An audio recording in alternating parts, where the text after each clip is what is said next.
Hello and welcome. Today we're going to work on this Shimano XT M095. This is is a 7-speed shifter. Now the reason I got this shifter was purely out of interest. I got it really cheap, so I wasn't really bothered about its condition. What I did want to find out though is how similar it was to the M900 XTR shifter. So what I found out is the bodies are exactly the same on these shifters. There's no difference. The only difference is the internal mechs, as this is a 8-speed and this is a 7-speed.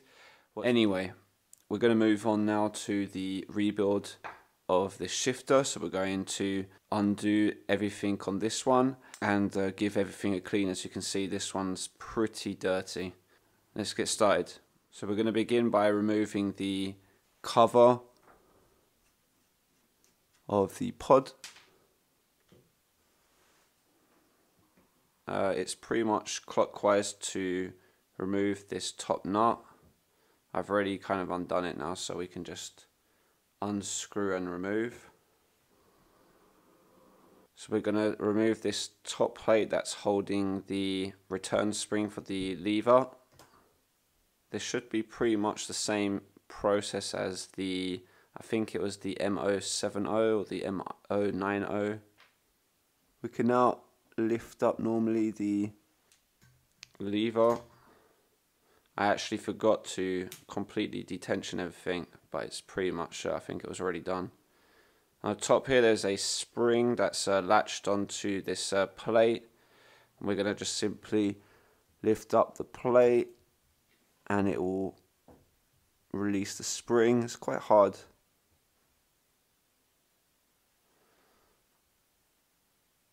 Copper ring that's sitting on the top. There's two. Okay, got it. So there's there was two washers that were sitting on top of each other here, like so. So we're going to take them off. One of them was integrated into the lever, the bushing. We can now lift up the lever.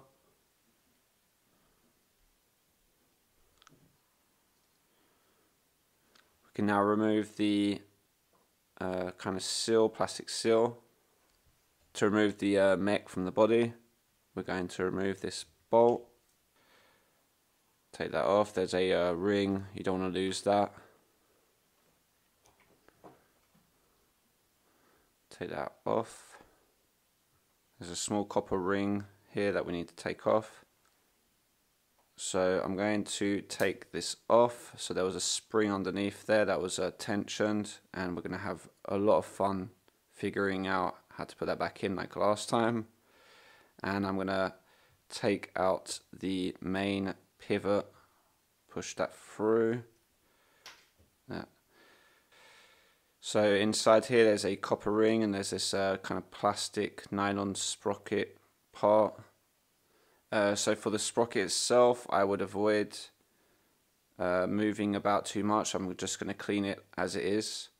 So I'm going to move on and clean each part separately. Be careful not to lose anything. And then we can move on to the rebuild. So I've given everything a clean now. It took quite a while. The dirt that was stuck inside all the parts had a kind of a clay type of material stuck on it, mixed with oil. We're going to add grease where it's appropriate. I'm pretty sure that this part here is the same as the one that's found inside the M900, the pivot. It's marked as M050. I don't know if that has any resemblance to the older XT shifters that had, I think it was an M050, the first one.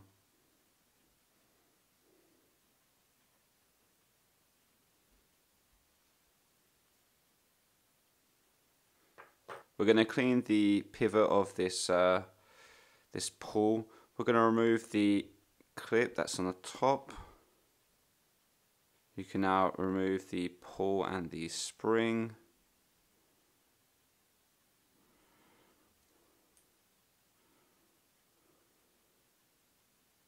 now added on a bit of grease onto that pivoting part. We're going to just put the spring back.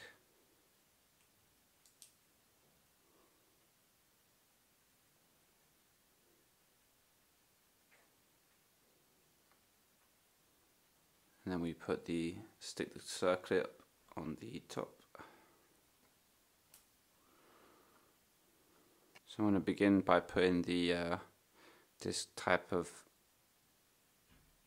copper ring back onto the underside of the sprocket.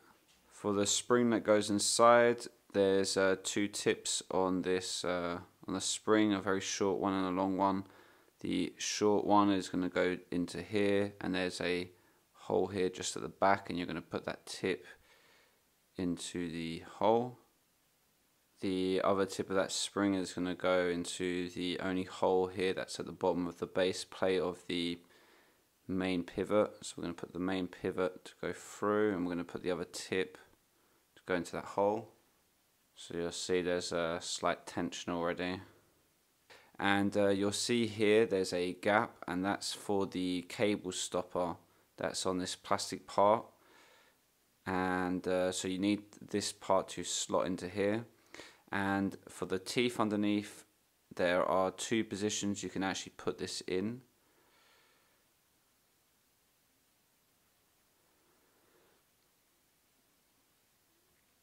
And the cable stopper happens to be in the right position, so maybe this is how it's supposed to be.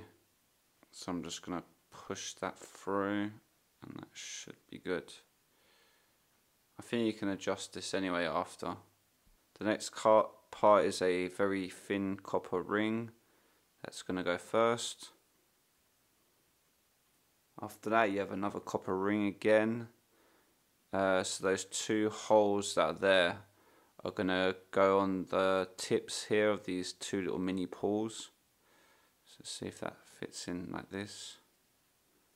It does. I believe that's in the right position. To make this easier, we're going to mount the mech back onto the body to hold it in place, and I think I'm going to need to tension this sprocket slightly for it to work correctly.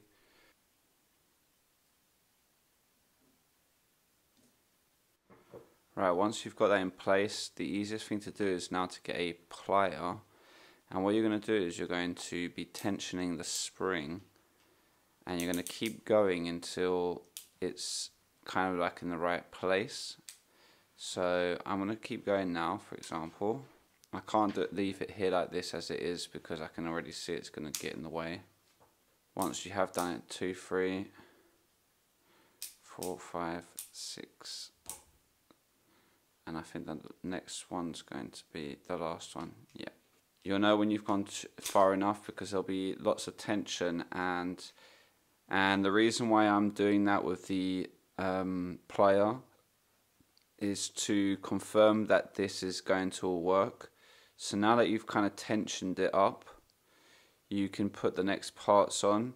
So you're going to have that lever that goes on the top, and those two holes there are going to go into the matching, just like on the copper ring before, it's going to go into there. There's going to be the bushing and the copper spacer. The bushing is going to kind of push in to the lever itself, holding it firmly in place. And now when you've done that, hold down the bushing and you're going to be able to actually do the shifting.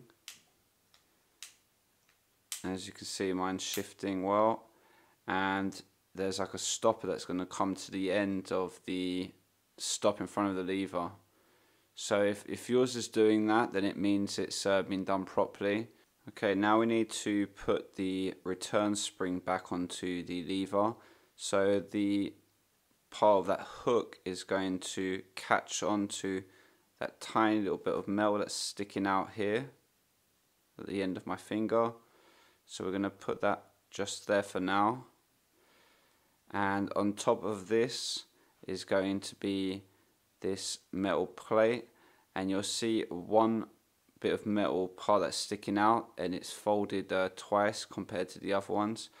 That part there is going to reach over towards here.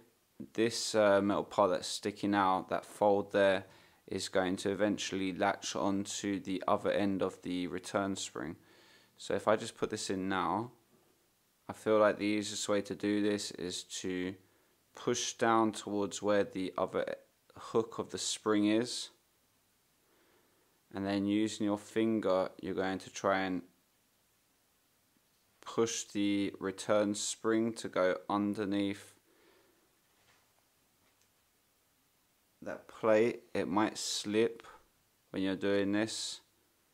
I've managed to just get it there and then push everything down. So just have a zoom, so you have that tip there of that spring there that's going just in front of that fold, and then the other one is the other end of the spring is now firmly in place and being held by that small little notch that was sticking out on that lever. Now we've done that, there's a tiny copper ring that's going to go on the top of that plate. We now need to put the next lever on, and to do that we're going to need to move this again just one click, and that's to make spacing for the pull that's going to fit just between here.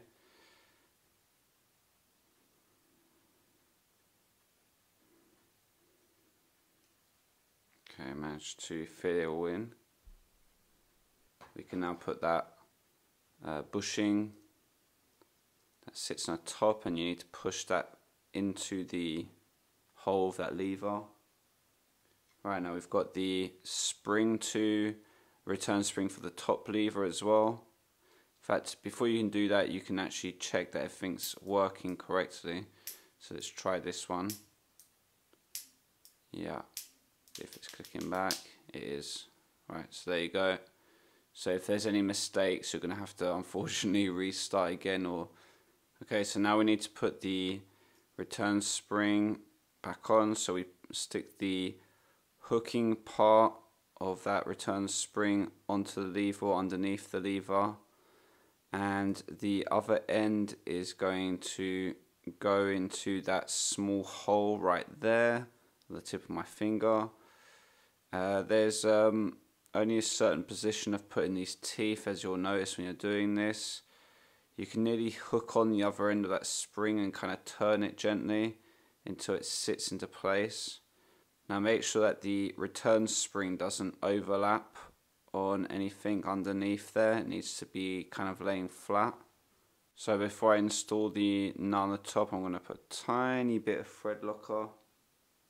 So once you've got that in a place, you kind of need to play around with the nut to adjust the tightness of the levers. So now you need to just readjust the mech and put it back into the main body. So we're going to put the seal that's going to go underneath the bottom lever, and then we're going to put the body back into the right holes.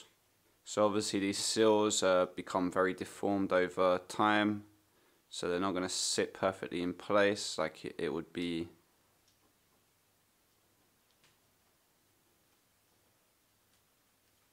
Pod cover back on.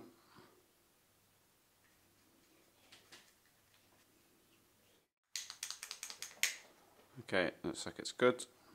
Interesting comparison to the M900. I hope this helped you do your 7-speed XT M095 shifter. I will be doing a second part when I get the other side of the shifter to work on. Thank you for listening, and until next time, peace out.